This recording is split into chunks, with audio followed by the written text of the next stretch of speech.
It's like he did this before.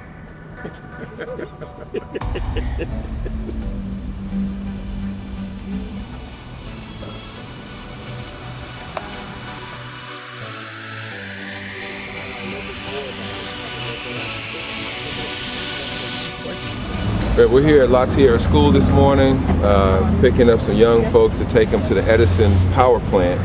And Leia, who's executive director of the City Youth Exposure, is here signing the kids in.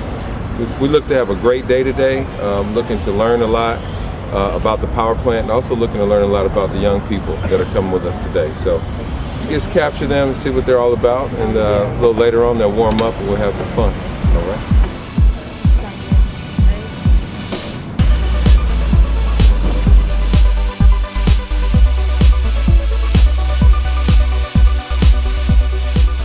I want to welcome you all here to Edison's Mountainview Generating Station Combined Cycle Power Plant.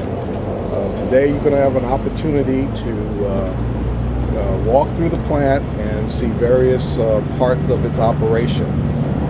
We just had a situation early today where one of the units had tripped because of a improper relay cycle, and so there's going to be a lot of activity in the control room.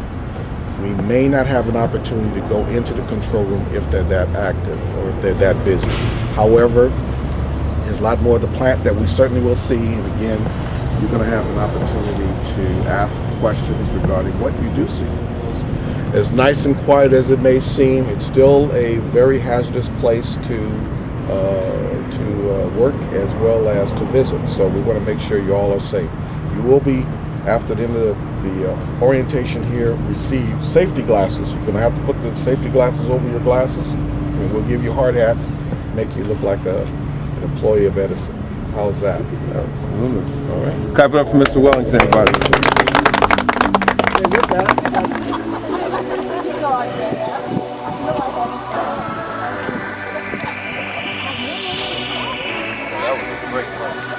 Without power.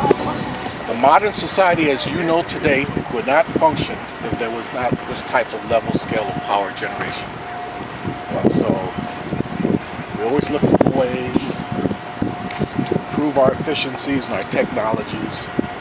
And you're looking at a state-of-the-art plant. This is where we've always been, right at the plant. Use these tanks. Now these tanks were oil tanks. Edison used to have an oil system that circled the entire basin, and they just pump oil from the ports. They come off the tankers and they pump it all around the basin to the various plants. Back when this plant was built in the mid-50s, you could burn oil in Southern California for power generation. And they burn black oil, which is it's really thick. I mean, if you have to heat it to 115 degrees just to pump it, and 220 degrees to atomize it to burn. It pours like molasses. And now it's good oil for fuel, but it's also very dirty.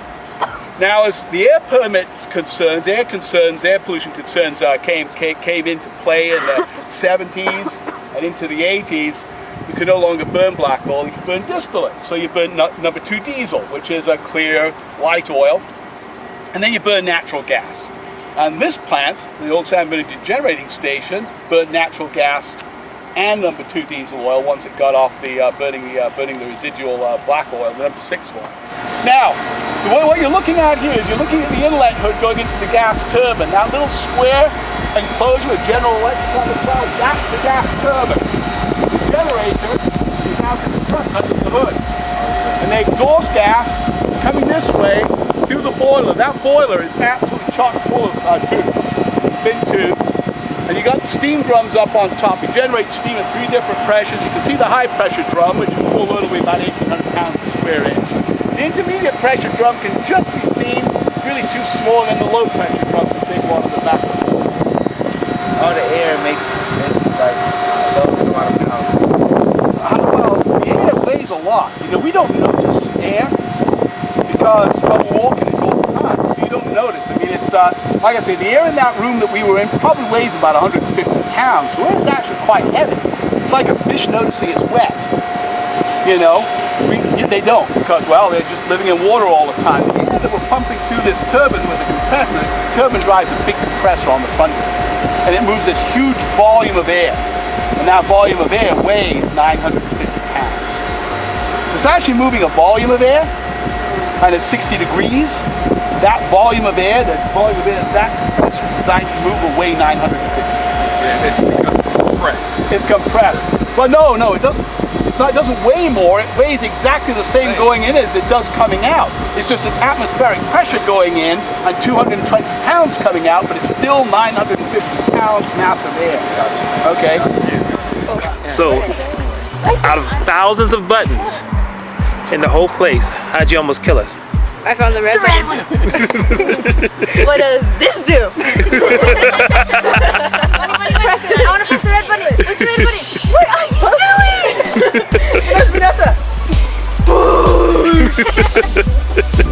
Amazing. Look, the camera. The camera. You need to do some research on the company or in the industry you have of interest, no matter what it is. So you can find out a little bit more about it and have a little better understanding so that you can formulate some questions that you'll be able to ask when you are being interviewed or you're talking with someone that is working in that industry. Okay, don't waste your time, don't waste their time by just staring. Be ready, be prepared, ask questions, appear interested and excited about what they are doing and what you possibly could be doing, in that field. And if you do that, they're going to pay attention to you. They're going to look at you as a potential candidate. That may make the difference being put on the short list or not when you go into interview. Okay? So if anything else, I hope that's the lesson you learned from this, is a great deal of organization of time and commitment has been taken by the CYE staff and coordinators here, as well as Southern California Edison. Why? Because we want to see you succeed. We want to see you guys grow and develop and fulfill the potential that is within you. So with that, I just want to thank you all for being here and being part of this great moment.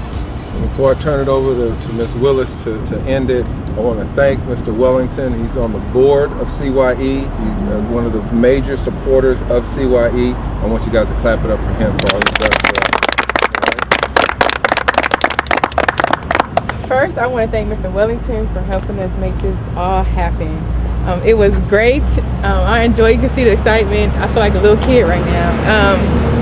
But I'm so happy to bring you guys out here. I hope you guys enjoyed yourself so much. And I hope you guys will be willing to, do more research and look into different fields of interest and be willing to explore more, even on your own. So yeah, thank you guys for coming out and doing what you guys have to do to be here as well. Being on time, even if it's, getting your permission slips in and all that. You guys took care of business to make something happen for yourself. So thank you guys for that too.